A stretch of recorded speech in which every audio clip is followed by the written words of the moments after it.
Jadi emas itu selalu dikorelasikan dengan kondisi terbalik terhadap ekonomi dunia.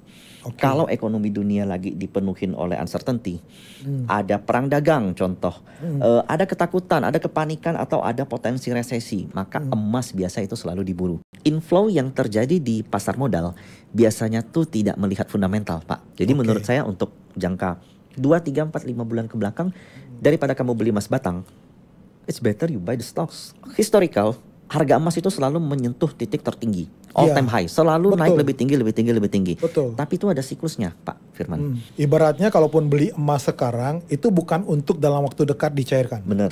Tapi untuk yang jangka panjang sangat baik kalau untuk sifatnya sangat panjang ya. Betul.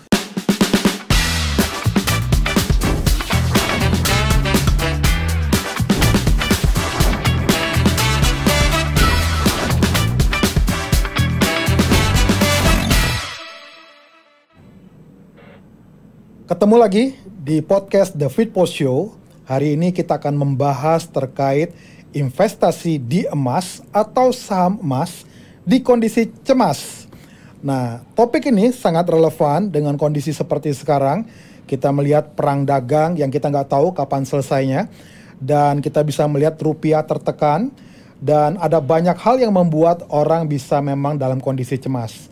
Dan kita bisa lihat antrian terkait pembelian logam mulia di berbagai mall, terutama di Jakarta, terlihat sangat jelas.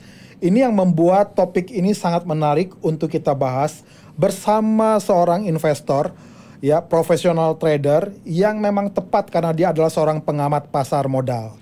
Langsung kita sambut bersama dengan Ko Michael Yo.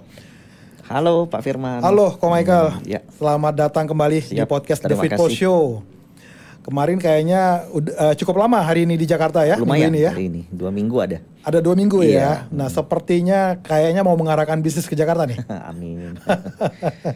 Oke, Ko Michael mau tanya.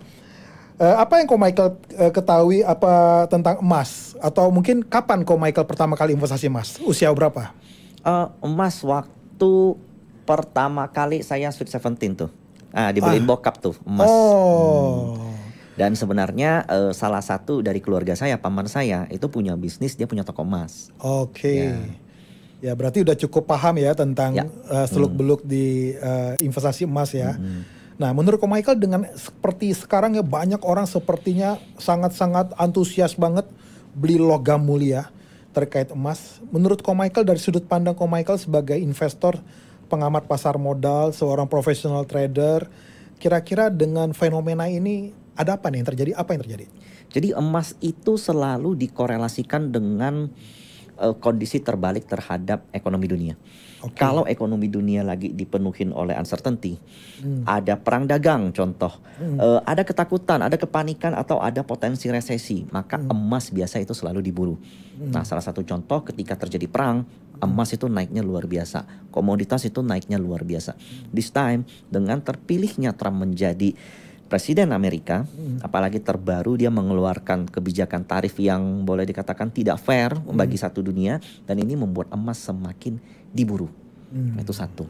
Yang kedua, salah satu alasan kenapa emas diburu adalah Bank of China. Jadi pemerintah China itu juga memutuskan untuk memborong emas yang beredar di seluruh dunia. Dan itu udah mereka lakukan selama 3 tahun ke belakang.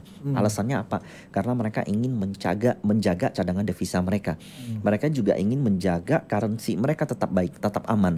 Jadi mereka mau melepas ketergantungan antara dengan dolar terhadap emas. Nah, jadi hedging nih. Yang punya dolar banyak, kita mulai pindahin ke emas gitu. Berarti ada 2 hal ini yang membuat akhirnya sekarang emas ini banyak diborong. Betul.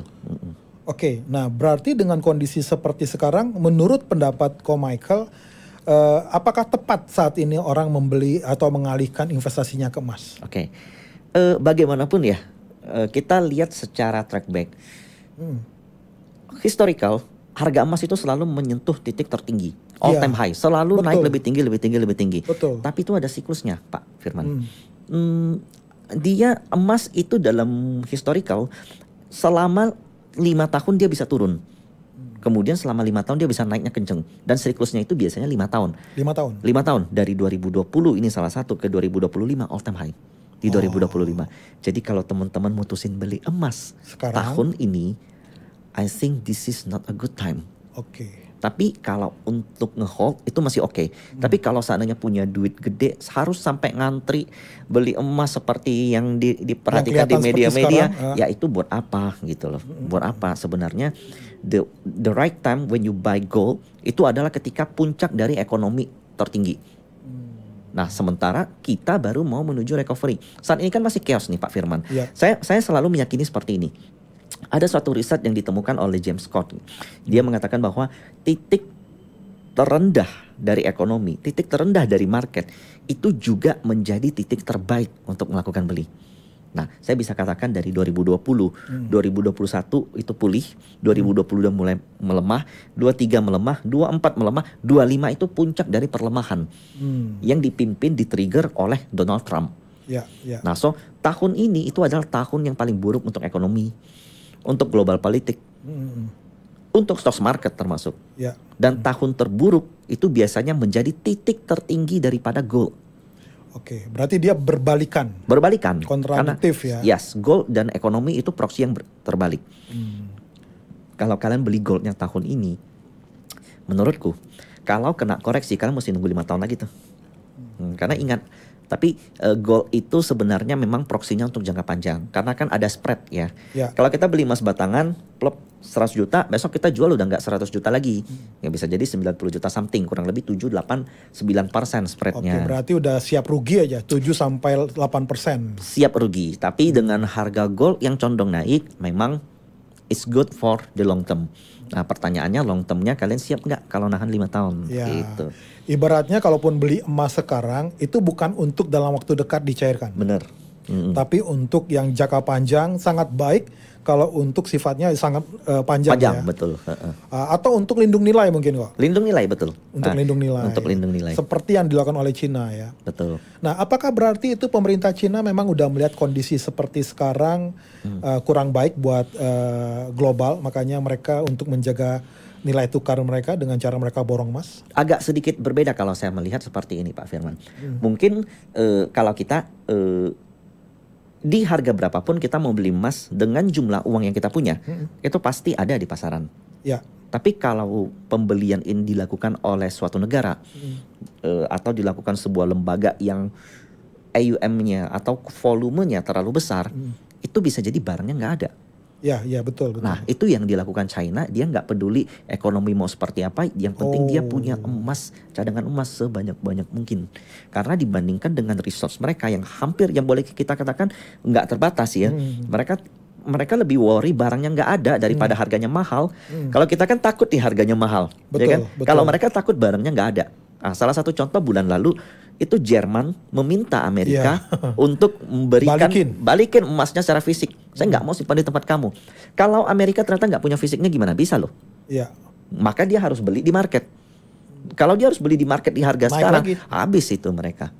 Nah makanya sebenarnya agak sedikit berbeda pola pikir atau mindset dan nilai resiko yang mereka lakukan. Mereka lakukan untuk lindung nilai, yang mereka lihat adalah volumenya. Sementara kalau kita akan jauh lebih baik kita berusaha mencari yang terbaik. Karena kita kan ada yang namanya opportunity cost. Karena begitu ekonomi baik, begitu GDP semua negara naik, begitu semua udah makin bersinergi, biasanya emas ditinggalin Pak Firman. Kenapa? Karena mereka-mereka yang udah nge-hold emas dalam jangka waktu panjang, itu bakal mulai mencairkan emasnya. Kemudian dipindah ke bisnis gitu loh. Karena kenaikan emas memang stabil, tapi kan cukup slow gitu loh. Meskipun tahun ini termasuk salah satu yang paling kenceng ya. Year to date emas Antam sampai podcast ini dibuat di April, hari ini April tanggal 20-an. Tanggal 30 itu sudah naik 28 sampai 30%. Emas. Luar biasa. Tapi sayangnya ya kenaikan itu juga bakal dipotong sama spread beli kan. Yang tadi ya 7 sampai 9%. 7 sampai 9%. Oke. Jadi kurang lebih sekitar 21%. 21%. Berapa return yang dipegang oleh saham emas? Contohnya Antam. Hampir 50%. Hampir 50%. Year to date hampir 50%. Oke. Nah, kok kalau kita mau bicara ada emas dan ada saham emas. Ya. Nah, menurut Ko Michael nih sebagai seorang profesional trader dan memang berkecimpung di investasi di saham, trader saham, trading saham. Nah, gimana dengan saham emas menurut Ko Michael? Kalau dibanding dengan emasnya. Kalau saya sebut ini fakta yang agak nggak enak sebenarnya Pak Firman. Ya. Ketika harga emas melonjak naik ke atas, menyentuh all time high, contoh seperti sekarang yang mendekati angka 2 juta ya. Atau berapa dolar ya, 2.400 ya, 2.400 dolar per ounce. Itu artinya ekonomi sedang dalam masalah. Ya. Geopolitik sedang tidak baik-baik saja. Ya. Ketika itu terjadi, maka biasanya stock market itu mengalami sell off. Jadi harga emas naik, contoh ya, Trump melakukan cuitan pertama, itu harga emas naiknya gila-gilaan. Yang lain koreksi, bahkan sampai cryptocurrency juga koreksi.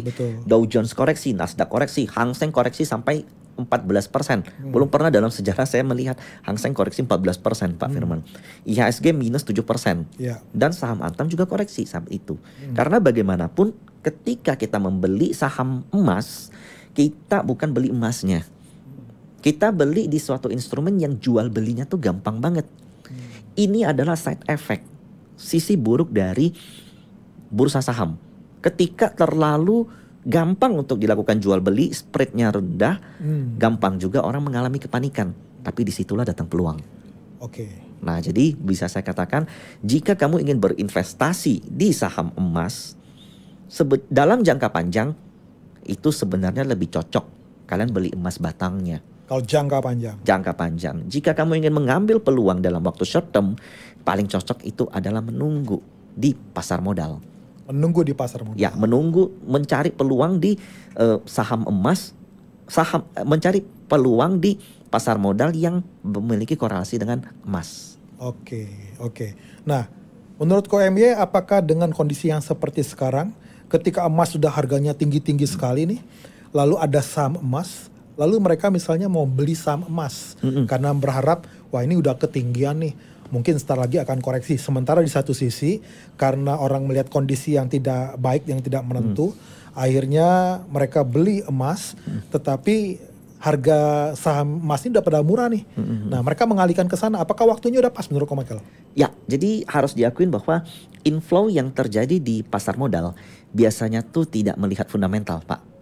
Jadi contoh, kalau seandainya MSCI memutuskan mengupgrade Indonesia, atau the Fed memutuskan melakukan quantitative easing, printing money, atau China memutuskan memberikan stimulus, itu jangankan saham emas, saham perbankan, saham tambang, saham konstruksi, saham properti pun naiknya barengan. Even saham CPO juga naiknya barengan. Nah, kenapa? Karena stimulus yang diberikan ke pasar modal, plop, itu mereka kalau beli tuh foreign dibandingkan kita itu beda, Pak. Kalau saya mau beli saham, plop, hari ini saya analisa, plop, saya pengen beli 3 saham contoh. Kalau foreign yang memutuskan beli, dia nggak kayak gitu, Pak. Dia belinya LQ45 beli, plop. Kompas 100 beli, plop. Langsung semua bundling. ETF kalau beli, makanya kenapa itu fungsinya indeks, Pak. Kompas 100, Serikahati, tapi Serikahati kayaknya udah nggak ada ya. Kemudian IDX Kompas 100, IDX 30, LQ45, indeks ESG, kemudian indeks dividen itu biasa dibuat tujuannya biar foreign atau dana-dana gede itu bisa melakukan pembelian secara bundling. Nah, jadi saya bisa katakan seperti ini. Seandainya ekonomi kita udah mulai pulih, indikator-indikatornya itu tadi yang saya sebutkan, bukan cuma saham emas, all the stocks will recovery. Kita ini berada di posisi indeks kita bottom. Podcast kita yang kemarin sebelumnya, Pak, itu IHSG belum break 6.500. Nah, saat itu saya katakan ini kalau break, plop, lunjemnya dalam itu. Dan kebuktinya tuh perbankan kita semua sampai ARB, Pak, 15% segala macam. Betul. Nah, dan itu sebenarnya momen-momen inilah yang saya tunggu. Momen-momen terjadi koreksi massal yang dimana itu juga sekaligus menjadi momen terbaik untuk beli. Oke. Berarti waktunya itu kita lagi tunggu tentang variabel-variabel terkait perbaikan di pasar modal. Jadi menurut saya untuk jangka 2, 3, 4, 5 bulan ke belakang, daripada kamu beli emas batang, it's better you buy the stocks, the gold stocks. Tapi kalau point of view kamu ada 5 tahun sampai 10 tahun, jangan di stock market, gitu loh, harus di emas batangnya. Emas batang. Oke. Nah, sekarang kalau kita bicara emas kan ada safe haven, itu sebagai safe haven ya. Satu lagi dolar. Nah, antara kedua ini, antara emas dengan dolar, menurut Ko Michael gimana nih? It's gold. Gold. Ya, gold. Karena dengan terjadi crash itu dolar itu bisa kabur loh, Pak. Jadi gini, Donald Trump itu saat ini amat sangat ingin dolar Fed melakukan cut rates. Tapi saat ini Jerome Powell, chairman-nya itu masih nahan diri. Dengan pemangkasan suku bunga yang dilakukan oleh Amerika, itu dolarnya bakal kabur, Pak. Ya. Jadi konsep berpikirnya seperti ini. Dow Jones, Nasdaq itu di era kepemimpinan Biden itu naik gila-gilaan, Pak. Dipimpin oleh stok seperti Nvidia, Meta, X, Apple itu naiknya gila-gilaan. Nvidia kalau saya nggak salah tuh naik 20.000 kali lipat, Pak. 20.000 kali kalau nggak lipat? salah saya 20.000 atau 2.000 saya lupa, nanti datanya boleh teman-teman cek kembali ya. Tapi itu kenapa luar biasanya, karena kenaikan dia tuh nggak seperti kenaikan Arto di kita, Pak. Kenapa? Karena dia itu market cap-nya bahkan jauh lebih besar dari BCA. Oke. Jadi itu kenaikan dengan super liquid, dengan super besar market cap-nya. Dan tahun ini itu adalah tahun-tahun di mana mereka udah harus melakukan pemangkasan suku bunga. Kalau itu tidak dilakukan, ada potensi mereka mengalami yang namanya resesi. Nah, jadi ketika terjadi pemangkasan suku bunga, yang terjadi adalah dolar melemah. Per hari ini podcast di XY itu udah di bawah 100, Pak. Di bawah 100. Di bawah 100. Kalau seandainya berdasarkan view technical, itu seharusnya bisa ke 97. 97. Jika itu terjadi, dolar masih akan melemah terhadap seluruh mata uang. Cuman sayangnya memang rupiahnya sedikit berbeda, Pak. Iya, seharusnya rupiahnya menguat ya. Tapi ternyata rupiah, ada satu kondisi di dalam negeri kita yang ngebuat uang itu lari keluarnya lebih banyak, Pak. Apa tuh? Salah satunya, Pak, ya judi online. Kemudian yang salah duanya ini, Pak, banyak taipan yang mereka kabur dari Indonesia. Mereka nggak confident terhadap kondisi ekonomi dan politik kita, yang membuat mereka memindahkan sebagian aset mereka. Jadi dari rupiah mereka pindahin most likely kebanyakan ke Singapura, ada yang Malaysian, ada yang ke China. Jadi meskipun dolar di XY rendah, Japanese menguat, Malaysian ringgit menguat, dolar Singapura menguat, dolar Australia menguat, rupiahnya melemah. Nah, kalau mendengar seperti itu, ketika nanti dolarnya menguat, kita makin ikutan melemah lagi. Makin melemah lagi, betul. Wah, nah agak seru juga ya. Agak seru. Tapi makanya saya bilang setiap krisis biasanya datang itu setiap 5 tahun, Pak. 5 atau 7 tahun. 2008 kita krisis, 2013 kita krisis, 2020 kita krisis. Ini 2025. Kejadian lagi. Dan setiap krisis biasanya 1 sampai 3 tahun setelahnya akan selalu ada yang ngomong seperti ini. Gila ya, tahu dulu gua beli. Apakah tahun 2026, 2027, 2028 akan kejadian hal yang sama? Apakah kita akan menyesal bahwa kita tidak menyempatkan duit kita di dalam investasi ini? Gitu. Berarti menurut Ko Michael ini saat yang tepat juga untuk masuk ke saham. Untuk masuk ke saham. Saya ambil satu contoh, Pak. 10 tahun ke belakang yang membagikan dividen double digit di atas 10%. Itu most likely perusahaan batubara, benar, Pak ya? Adaro, kemudian PTBA, ITMG. Tapi tahun ini Bank Mandiri, Bank BRI, Bank BNI itu membagikan dividen double digit. Loh, kok bisa? Padahal earning mereka biasa-biasa aja, bahkan slightly below gitu. Betul. Turun sedikit ke bawah. Tapi kok bisa dividennya double digit? Selama 10 tahun ke belakang, perbankan tidak pernah membagikan dividen double digit. Paling besar itu tahun 2023 itu ada di angka 4-6% perbankan kita. Tahun ini kenapa bisa 10%? Padahal kan lagi ancur-ancur. Rupiah kan lagi jelek. Bahwa ternyata penurunan harga dolar, penurunan kinerja perusahaan saham itu tidak sebanding dengan penurunan harga sahamnya. Penurunan harga sahamnya terlalu jauh. Sehingga sampai di titik di mana dividen Rp460 yang dibagikan oleh Bank Mandiri di harga 4.600, 10% dong. Ya, kan? ya. Nah, bayangkan kalau kita bisa dapat Bank Mandiri tahun ini di harga 4.600 ke bawah. Let's say 4.600 sampai 4.000. Kita ambil tengah deh, kita bisa dapat 4.200. Ya. Kalau tahun depan bagi 460 juga, berapa dividen yang kita dapat? 11-12%. Iya. Kalau Bank Mandiri balik, nggak usah ke 7.000 atau 8.000 kayak tahun kemarin deh. Ke 6.000 aja Pak. Dari 4.000 ke 6.000. Berapa sih floating profit kita? 50% loh. Masuk 100 juta, kalian tahun depan jadi 150 juta. Dapat dividen lagi 12%. Dapat lagi dividen lagi. Yes. Jadi makanya bagi saya lagi harap cemas nih, nunggu Donald Trump berulah lagi. Nunggu Presiden Xi Jinping melakukan balasan. Jadi kalau Bank Mandiri di bawah 4.600, di bawah 4.000 menurut saya merem. Justru itu time to buy. Itu the best time to buy. Kapan lagi dapat perbankan dividen double digit? Memang kalau orang nanya, tapi kan lagi serem kok, rupiah lagi tinggi, pemerintah kita lagi nggak dapat trust dari investor. Justru itu saatnya yang ngebuat harga saham ini bisa seperti ini. Jadi jangan hanya lihat lari ke emas dong, tapi lihat juga ada potensi di pasar saham. Bener. Kalau seandainya pemerintahan kita baik-baik aja, kita penyampaian presiden itu oke. Program-program kita didukung semua sama pemerintah. Bisa nggak kita dapat harga Bank Mandiri 4.600 seperti kemarin? Nggak bisa. Ya ini momen-momen pas ini. Oke. Nah, kondisi seperti yang sekarang yang menurut Ko Michael ini saat yang tepat untuk masuk ke pasar saham. Artinya jangan melihat kondisi yang seperti ini mereka langsung lari ke emas aja, tapi justru ini adalah kondisi yang pas untuk mereka membeli saham tadi yang dividen bank-bank besar itu bisa sampai 2 digit ya. Nah, kira-kira apa yang membuat mereka dengan kepanikan seperti itu, mereka tidak bisa melihat ada opportunity yang cukup bagus nih di pasar saham? Hampir semua selalu terjadi seperti itu Pak. Semenjak zaman Nabi Pak ya. Psikologis dari mungkin 90% masyarakat itu seperti itu. FOMO. Mereka gini Pak. Ini datanya nggak resmi sih Pak. Saya nggak bisa tampilkan. Tapi saya punya satu rumor di market. Bahwa ternyata kemunculan retail di COVID yang begitu booming itu. Kebanyakan masuknya justru di pucuk. Di titik-titik tertinggi. Kenapa? Karena sifat takut ketinggalan. Sifat takut nggak jadi kaya. Saat ini kan eranya udah era media sosial yang begitu lebar Pak ya. Bukan cuma Instagram, ada X. Kemudian ada Threads, kemudian ada TikTok. Ini ngebuat jendela kita di rumah. Jendela kita terhadap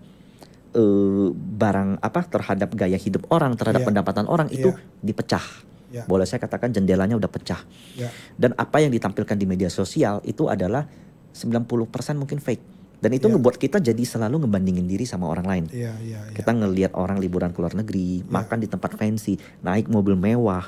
Dan itu ngebuat kita kayak, gimana ya cara gue bisa begitu? Gimana cara gue bisa? Sehingga pola pikirnya tuh selalu setiap ada sesuatu yang mungkin ini peluang nih, kejar. Mungkin ini bisa, ini nih kejar. Itu alasan kenapa banyak orang ngantri emas sampai kayak kemarin. Kenapa sih nggak tunggu koreksi? 1 tahun lagi lu nunggu begitu mulai turun. Sekarang pasti nyesel dong karena turun.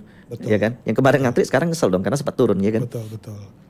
Udah harganya turun, ada spread lagi dari pembelian. Ngantri lagi. Makanya menurut saya ya hal-hal seperti ini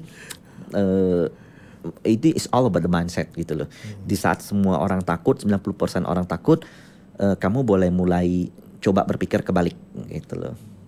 Oke. Berarti dengan kata lain mereka harus mengupgrade pengetahuan, memperoleh informasi yang benar. Informasi yang ada nggak boleh hanya diambil begitu aja, tapi mereka harus melakukan exercise ya. Betul. Terkait apakah ini udah saat yang tepat untuk mereka masuk. Bahwa sebenarnya apa yang mereka kabur, mereka lari dari pasar saham itu justru sesuatu yang kurang baik. Justru itu ada peluang, ada opportunity di dalam. Kalau untuk dari awal tahun sampai Januari, Februari, Maret, April sampai April, saya bisa katakan itu keputusan yang cukup baik. Kabur dari pasar saham. Atau mungkin kita mengurangi exposure kita lah di pasar saham. Tapi untuk bulan-bulan ini, nah ini udah momen-momen kalian mesti ancang-ancang nih untuk siap-siap karena ini bottoming itu udah sebentar lagi. Oke, Ko MY, ini kalau ada dari pemirsa yang nonton acara ini, mereka ingin belajar tentang bagaimana untuk mereka berinvestasi di pasar modal. Bagaimana caranya? Saya punya satu komunitas yang salah satunya saya dirikan kerjasama dengan investasiku. Jadi biaya masuknya itu nggak ada, gratis, literally gratis. Hanya kalian perlu minimal dana sebesar 10 juta dan ini tidak di locking. Ini menjadi capital kalian untuk belajar bareng dengan saya. Langsung belajar praktek langsung. Ya, karena kenapa saya buat seperti ini? Karena bagi saya inilah lesson atau course yang paling mahal, belajar pakai uang sendiri. Betul. Nah, toh 10 juta cost-nya ya mentok-mentok menurut saya. Sejelek-jeleknya ya minus 20%, artinya minus 2 juta gitu loh. Kalau kamu bayar kursus ya kurang lebih segitu atau bahkan lebih mahal. Tapi kalau ini kamu ngerasain sendiri gitu loh. Dan yang saya berikan itu bukan stock pick, Pak. Yang saya berikan justru pola pikir, bagaimana kamu manage resiko, bagaimana kamu manage kamu punya FOMO. Oke, lebih ke arah psikologinya. Psikologi dan cara kita ngelihat market in other way gitu loh. Oke. Nah pemirsa, bagi yang tertarik untuk belajar atau investasi langsung, ini momen yang langka. Ya, tinggal scan barcode yang ada di screen dan buka rekening tadi bersama dengan investasiku. Cukup store 10 juta di RDN. Ini saudara langsung di coaching bersama pakarnya Ko Michael Yo. Ya. Penutup Ko Michael, terkait dengan kondisi seperti sekarang, harga emas yang naik tinggi, pasar saham yang sebenarnya ada opportunity. Penutup dari Ko Michael seperti apa? Jadi saya mau sampaikan ke teman-teman gini. Kalau di tahun 2020 yang ramai itu sempat stocks market. Kemudian berubah jadi Bitcoin. Lalu ubah jadi emas. Nah teman-teman harus sadar sesuatu bahwa every instrument itu has its own cycle. Setiap instrumen itu punya siklusnya sendiri. Kalian harus pelajari. Kalian nggak perlu jadi seorang expert untuk tahu siklusnya. Kalian hanya perlu memahami bagaimana siklus yang terjadi dengan kejadian ekonomi yang terjadi di seluruh global. Nah, hal seperti fundamental seperti inilah, kalau kalian bisa punya pengetahuan seperti ini, kalian bisa bahkan menempatkan uang kalian, investasi kalian dengan bijak, yang enggak ikutan-ikutan orang, yang enggak pakai logika berpikir gitu loh. Jadi kalian mesti own your own intelektual gitu loh. Oke. Sudah dengar langsung dari pakarnya, Ko Michael Yo, yang akan membimbing saudara di kondisi cemas seperti sekarang untuk bisa berpikir secara rasional. Jadi tidak perlu lagi panik di dalam kondisi cemas. Justru di dalam kondisi cemas tersebut ada opportunity yang sebenarnya kita bisa bidik. Kita bisa lihat dan kita bisa putuskan secara bijak. Oke, makasih Ko Michael. Sama-sama Pak Firman. Untuk podcast hari ini, sukses terus ke depan. Makasih untuk wejangan yang diberikan kepada para pemirsa yang menonton acara di channel True The Fit Post Show.